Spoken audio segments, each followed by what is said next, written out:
रामायण। तब सुमंत्र महाराज दशरथ को वह कथा सुनाने के लिए एक ओर से ले गए जो उन्होंने संत कुमार द्वारा सुनी थी और जिसको उन्होंने मुनियों की सभा में सुनाया था। फिर सुमंत्र ने कहा, प्रिय महाराज, आपको ये कथा रोचक लगेगी क्योंकि इसमें ऐसी भविष्यवाणी की गई है कि आप भविष्य में 4 यशस्वी पुत्रों के पिता होंगे।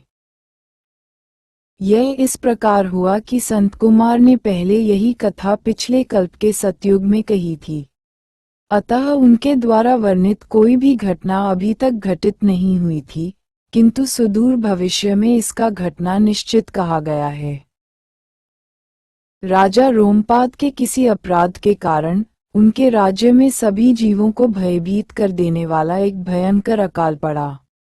जब स्थिति असहनीय हो गई तब महाराज रोमपाद ने विद्वान ब्राह्मणों की एक सभा आयोजित की और उनसे अकाल का कारण पूछा और कहा, मुझे ज्ञात है कि मेरे ही किसी अपराध के कारण मेरे राज्य में ये भयंकर अकाल पड़ा है।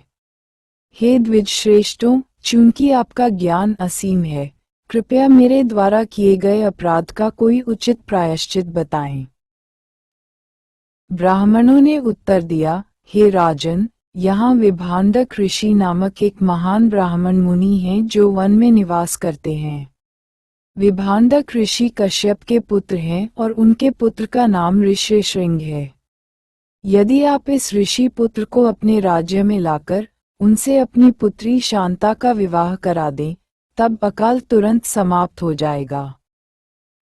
शांता वास्तव में महाराज दशरथ की पुत्री थी, किंतु राजा के निःसंतान मित्र रोमपाद को उनके आग्रह करने पर गोद दे दी गई थी। अकाल समाप्त करने का उपाय जानकर राजा अत्यंत प्रसन्न हुए, किंतु जब उन्होंने पुरोहितों से ऋष्यशृंग को आमंत्रित करने का आग्रह किया तब उन्होंने उस प्रस्ताव को अस्वीकार कर 3. ऋष्यशृंग नाम ये सूचित करता है कि मुनि ने जब जन्म लिया तब उसके ललाट पर मृग सदृश सींग थे।